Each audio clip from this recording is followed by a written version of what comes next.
Good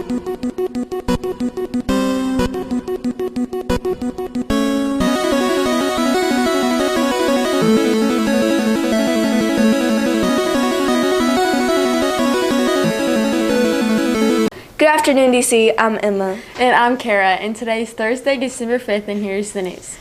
The DCHS Y Club attended the annual Kentucky Youth Assembly KYA Conference November 24th through 26th. DCHS won the Outstanding Delegation Award, the highest honor given at the conference, basically a state championship in Y Club terms.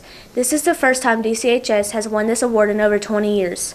Several students also won individual awards. Audrey Wedding was named Outstanding Delegate, and Adam Watt won an Outstanding Speaker Award.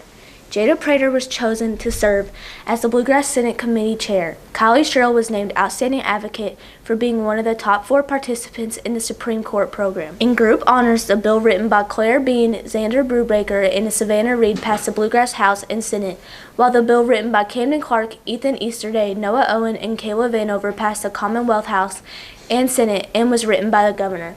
The bill written by Ashley Crawford, Avery Ford, Grant Aller, and Emma Wimstead was passed by the House and Senate but vetoed by the governor. However, the KYA conference voted to override the governor's veto, passing their bill as well. Think Schoolhouse Rock, everyone. Also, the Supreme Court team of Haley Comstock, David Stevens, and Kylie Sherrill was named the Outstanding Advocate team. Also, the Supreme Court team of Haley Comstock, David Stevens, and Kylie Sherrill was named the Outstanding Advocate team, the award given to the overall Best Supreme Court team. Finally, Chloe Jones was elected the Speaker of the House for KYA 2020. This is the second highest position at KYA, and Chloe will be the highest elected official from DCHS since 1994. Congratulations to all Y Club students on a phenomenal performance.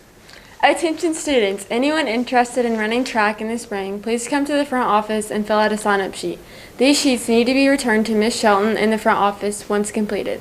Before you practice or attend your first practice, you must have a sports physical. Attention all current Key Club members. We will be having our annual holiday party Monday, December 9th, right after school until 5:30 p.m. If you plan to attend, please RSVP to Ms. McCurdy in room 120 or by email. Attention all students, the art department would like to let you know about an art contest with a fast approaching deadline. The Kentucky School Board's annual student banner contest. The poster must illustrate the theme Education in Focus, Vision 2020. Designs need to be submitted to Mr. Norris no later than Friday, December 13th. The best 3 designs will be sent to the Board of Education, who will pick a winner for the district. The winner will then receive a canvas banner on which to recreate the winning design for a state conference. Please see or email an art teacher for details or if you have any more questions. DC is getting into the holiday spirit with dress days that teachers and students can participate in. Everyone must be in dress code. Here are the dress days for the rest of the week. Thursday, December 5th, Christmas cheer. Wear red. Friday, December 6th, reindeer games. Dress like a reindeer or wear camo. Attention juniors, the Washington Youth Tour is a 6-day all-expense paid trip to Washington, D.C. Kenergy sends 3 students from its service territory each summer. The student must be a high school junior with at least a 3.0 overall GPA, and their primary residence must receive electricity from Kenergy. Applications are available in guidance and are due December 31st, 2019. Now stay tuned for this week's edition of Pippin's World. Pippin's World. Pippin's World. Pippin's World. Ladies and gentlemen, I'm back. It's December, the Christmas season. It's my favorite time of the year. I hope it is yours too, because it's exciting. One of the reasons that everybody gets excited about this time of year is because, you ready? The former CCR exam exemption. But it's not called that anymore. Now it's called, you ready? The Transition Readiness Exam Exemption. So, for those of you that are interested in using that exam exemption, here's what's going to happen. I'm going to be set up in the lobby next week on Wednesday and on Thursday during CCR. That is December 11th and December 12th during CCR from 1 o'clock-ish to 1:45. Those 2 days during that time is your only chance to pick up your transition ready exam exemption if you are eligible for that. Let me repeat. Wednesday and Thursday during CCR in the lobby is your only time to pick up your transition ready exam exemption. Beyond that time, it ain't happening. You can use it again. You can use it in the spring if you don't pick it up in that time period here in the fall. So, if you're wondering, do I have a transition readiness exemption?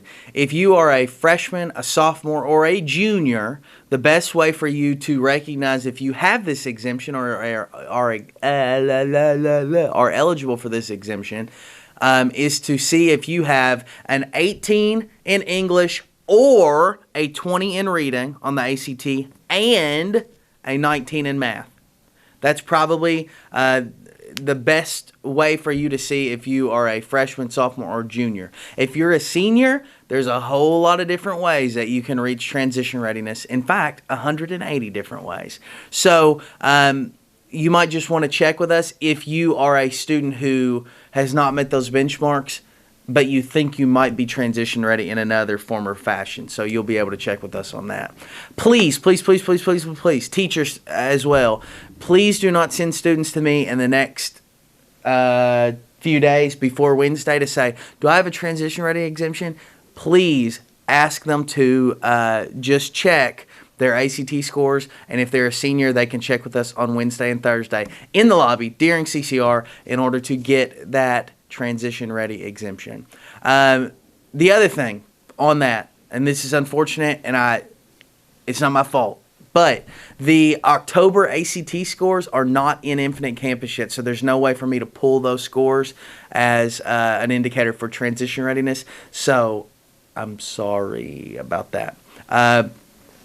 Hopefully, if you met those scores on the October ACT, just talk to me, hopefully during those times, and we can maybe get it worked out. The other thing I want to say is thank you to juniors for your participation yesterday in our ACT practice ACT. I'm really excited that you had the opportunity to participate in that because I don't know that we communicated this very well, but I want to tell you now. The reason that took place is because ACT reached out to Davis County High School to have an opportunity to participate in a timing study where they were going to put a group of the juniors on line ACT testing and then a group of the juniors on paper testing. The purpose of that is because all ACT starting next school year is going to be transitioning to the online format. The purpose of yesterday's study was to see if they needed to modify the timing structure for the online ACT. And juniors, if you participated in that, you were a part of determining how the ACT was going to look from now until, let's just say, the rest of eternity, right? So thank you for that. I think that was a cool opportunity for you. Even though that score is not reportable to a college, you're still going to get those scores back, and we're going to use those as an opportunity to work on some ACT prep in the spring, and that's going to be exciting and good for you, I think. So you will see how you did on that practice ACT. You just won't be able to report it over to the colleges. The other thing I want to really say is thank you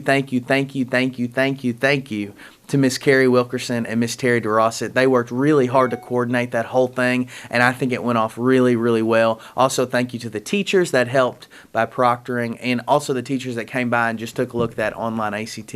I think it's going to be really good for our students, and I think everybody's going to like it really well. So I see a lot of 36s out there through the screen. I see a lot of 36s. You, right there, listening to me. 36 in your future, I think. So that's what I've got going on right now. And if you need anything, just swing by the CCR Center, Transition Readiness Center, and see what we got going on. Except for asking if you have an exam exemption. You can do that during CCR on Wednesday and on Thursday to pick up your Transition Readiness exam exemptions that you get to use one time. So you can use it this semester, or you can use it next semester. I wouldn't pick it up this semester if you're not going to use it, because once it's yours, it's yours. So, all right.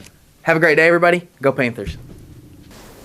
Attention students, the Governor School for the Arts is a free 3-week summer program for students interested in an artistic discipline: architecture design, creative writing, dance, drama, instrumental music, musical theater, new media, visual art, and vocal music. During the program, students will grow in their artistic talent while also experiencing hands-on workshops, lectures, and field trips. There is the potential for scholarship opportunities available upon completion of the program. Applications are available online and are due January 10th. Feel free to stop into guidance for more assistance. Here's what's going on today at DC. The Lady Panthers basketball team is hosting Brett County with JV games starting at 5:30. The DC dive teams are competing in the city-county dive competition at the health park starting at 6 p.m. And the orchestra concert will be held starting at 7 p.m. in the auditorium. Stay classy, DC!